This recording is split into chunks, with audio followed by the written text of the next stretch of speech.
ನಮಸ್ಕಾರ. ಶಾಂತ ಯೂಟ್ಯೂಬ್ ಚಾನಲ್ಗೆ ಸ್ವಾಗತ.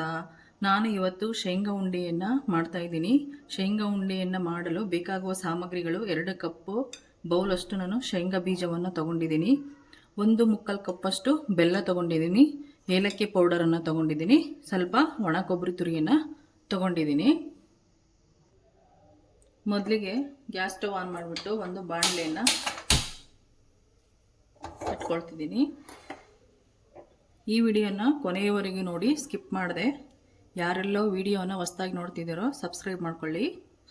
ಈಗ ನೋಡಿ, ನಾನು 2 ಬೌಲಷ್ಟು ಶೇಂಗಾ ಬೀಜವನ್ನು ಹಾಕಿಬಿಟ್ಟು ಚೆನ್ನಾಗಿ ಫ್ರೈ ಮಾಡ್ಕೊಳ್ಳೋಣ.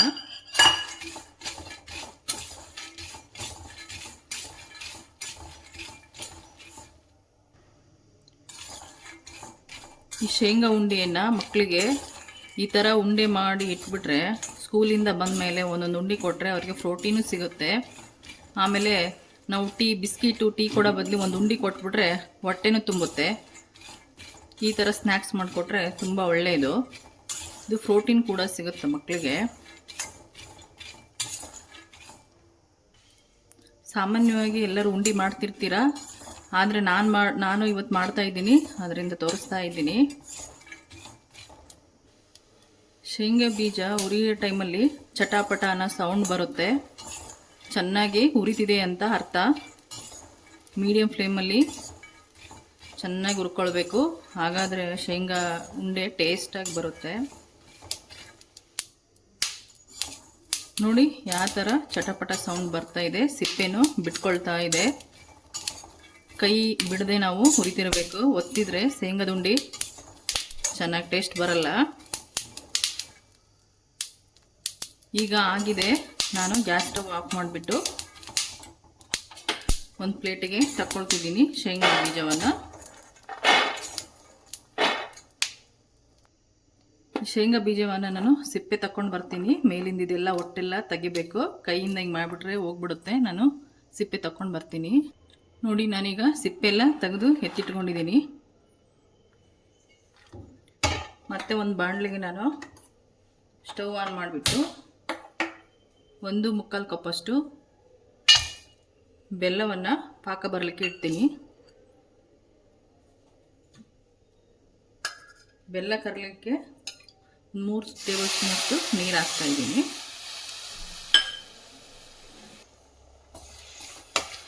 ಬೆಲ್ಲವನ್ನು ನಾನು ಪಾಕ ಬರೋವರೆಗೆ ಕಾಸ್ತೀನಿ. ಇದರಲ್ಲಿ ಕಸ ಏನೂ ಇಲ್ಲ, ನಾನು ಹಾಗೆ ಕರೆಸ್ತಾ ಇದ್ದೀನಿ. ಕಸ ಇದ್ದರೆ ಇದನ್ನೆಲ್ಲ ಕರಗಿಸ್ಬಿಟ್ಟು ಸೋದಿಸ್ಕೊಳ್ಳಿ.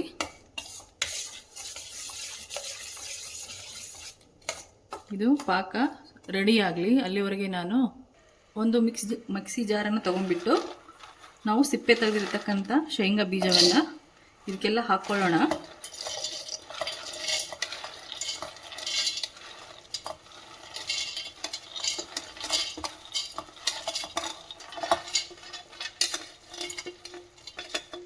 ನಾನು ಮಿಕ್ಸಿಯಲ್ಲಿ ಸುಮ್ಮನೆ ಒಂದು ನಿಮಿಷ ಟರ್ನ್ ಆನ್ ಮಾಡಿ ಕೈ ಬಿಡ್ತೀನಿ. ಒಂದು ಇದು ನೋಡಿ, ಇದೇ ಥರ ತುಂಬ ನುಣ್ಣಗೆ ರುಬ್ಕೋಬಾರ್ದು. ನಾನೀಗ ಪುಡಿ ಮಾಡ್ತಾಯಿದ್ದೀನಿ ನೋಡಿ, ಅದೇ ಥರ ಮಾಡ್ಕೋಬೇಕು. ನೋಡಿ, ಇಷ್ಟಾದರೆ ಸಾಕು.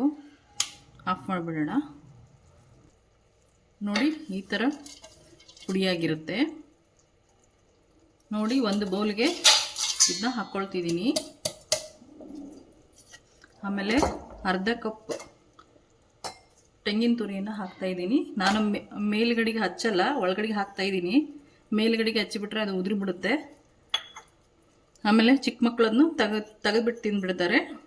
ಒಳಗೆ ಹಾಕಿದರೆ ತುಂಬ ಟೇಸ್ಟಿಯಾಗಿರುತ್ತೆ. ಆಮೇಲೆ ನಾನು ಏಲಕ್ಕಿ ಪೌಡರ್ನು ಹಾಕ್ಕೊಳ್ತಿದ್ದೀನಿ. ಮಿಕ್ಸ್ ಮಾಡ್ತೀನಿ.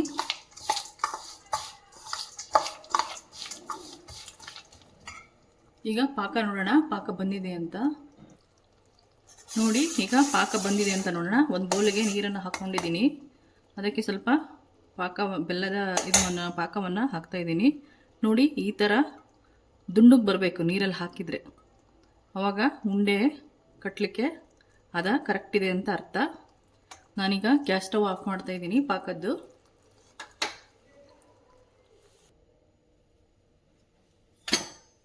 ನೋಡಿ ಈಗ ಪಾಕವನ್ನು ನಾನು ಶೇಂಗದ ಇದಕ್ಕೆ ಹಾಕ್ತಾ ಇದ್ದೀನಿ. ನಾನು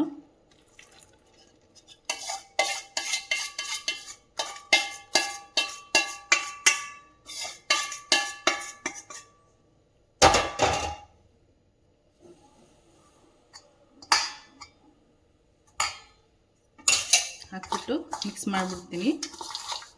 ಈ ಥರ ಚೆನ್ನಾಗಿ ಮಿಕ್ಸ್ ಮಾಡ್ಕೊಳ್ಳಿ.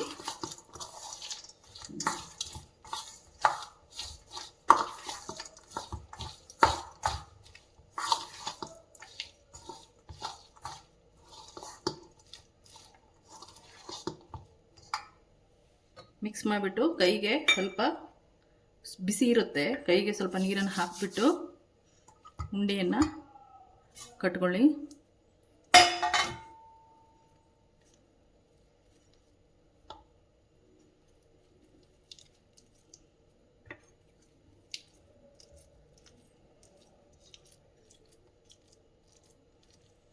ಬೇಗ ಬೇಗ ಕಟ್ಟಬೇಕು, ಇಲ್ಲಾಂದರೆ ಗಟ್ಟಿಯಾಗಿಬಿಡುತ್ತೆ.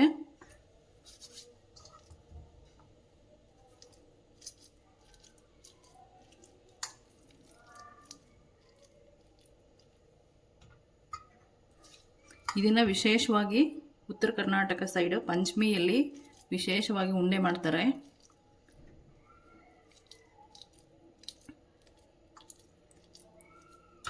ಸಣ್ಣ ಮಕ್ಕಳಿದ್ರೆ ಚಾಕ್ಲೇಟ್ ಕೊಡೋ ಬದಲು ಈ ಥರ ಮಾಡಿ ಸ್ನ್ಯಾಕ್ಸಿಗೆ ಒಂದೊಂದು ಲಂಚ್ ಬಾಕ್ಸಿಗೆ ಇಟ್ಟು ಕಳಿಸಿದ್ರೆ ಹೆಲ್ದಿಯಾಗಿ ಇರುತ್ತೆ.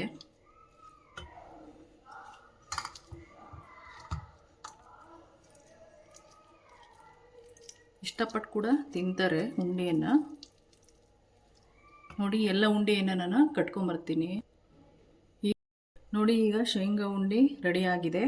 ಯಾರೆಲ್ಲೋ ಈ ವಿಡಿಯೋನ ಹಾಗೆ ನೋಡ್ತಾ ಇದ್ದಾರೋ ಸಬ್ಸ್ಕ್ರೈಬ್ ಮಾಡ್ಕೊಳ್ಳಿ, ಮತ್ತು ಲೈಕ್ ಆ್ಯಂಡ್ ಕಮೆಂಟ್ ಮಾಡಿ, ಶೇರ್ ಮಾಡಿ. ಮುಂದಿನ ವಿಡಿಯೋದಲ್ಲಿ ಸಿಗೋಣ. ಧನ್ಯವಾದಗಳೊಂದಿಗೆ.